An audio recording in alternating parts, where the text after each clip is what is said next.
اب اس کے بعد بڑے ہی ادب و احترام کے ساتھ بیرسٹر اسدالدین اویسی صاحب سے گزارش کرتا ہوں کہ چند کلمات آپ ارشاد فرما دیں۔ اسٹیج پر بیرسٹر اسدالدین اویسی صاحب۔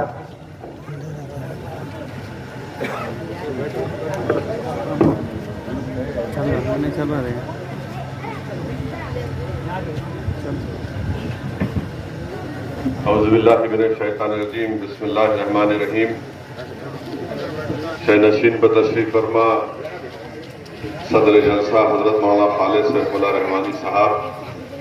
و صدر آل انڈیا مسلم پرسنل لا بورڈ جناب عبدالقادر صاحب، جناب خواجہ تقی الدین توفیق صاحب اور ناظرین مدرسہ مولوی محمد غفران القاسمی صاحب،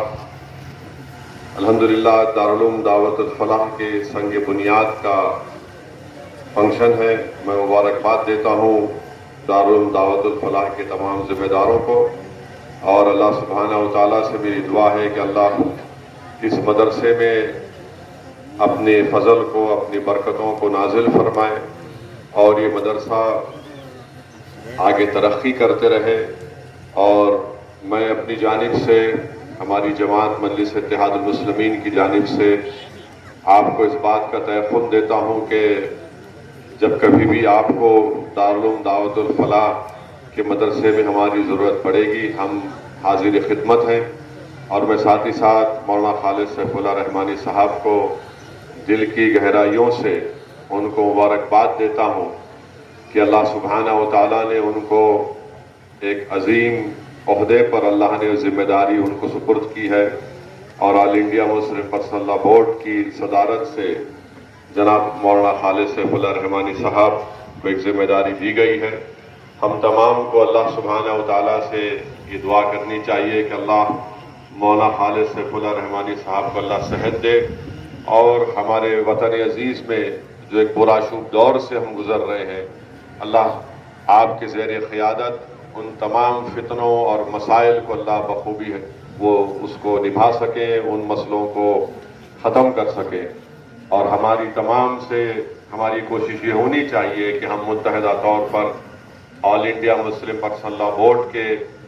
کے ساتھ ٹھہرے رہیں۔ یہ ایک ایسا بورڈ ہے پورے ملک میں جہاں پر ہر مسلک، مکتب اور تمام فکر کے لوگ جمع ہیں، اور مل کر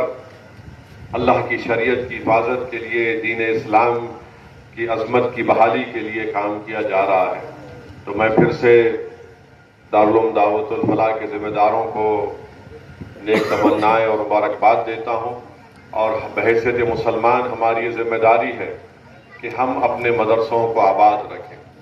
ہم اپنے مدرسوں کو آباد اس لیے رکھیں کیونکہ دین اسلام کے پیغام کو، دین اسلام کی تعلیمات کو، اور خاص طور سے ہمارے معاشرے میں جو برائیاں پیدا ہو رہی ہیں اس کا ہم کیسے مقابلہ کریں گے۔ اس کے لیے بہت ضروری ہے کہ ان مدرسوں میں پڑھنے والے عالم بنتے ہیں اور ان کی مدد کریں۔ اور ایک بات خاص میں آپ سے یہ عرض کرنا چاہ رہا ہوں کہ ایک پروپیگنڈا کیا جا رہا ہے مدرسوں کے بارے میں، اس پروپیگنڈے سے ہم کو بچنا چاہیے۔ یہ مدرسے عوام کی تعاون سے چلتے ہیں، اور اگر ہم ان مدرسوں کو مضبوط نہیں کریں گے تو پھر آج ساری دنیا میں اور خاص طور سے ہمارے وطن میں جو بے حیائی کے جو فتنے اٹھ رہے ہیں، ہم اس کا کیسے مقابلہ کریں گے؟ اگر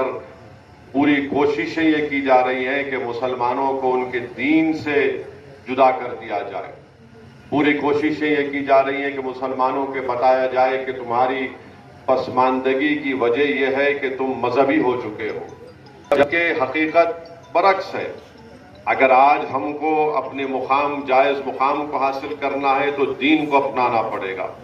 جس طرح اللہ سبحانہ و تعالیٰ قرآن کریم میں فرمایا ہے کہ اسلام میں پوری طرح داخل ہو جاؤ اور شیطان کو اپنا دوست مت بناؤ۔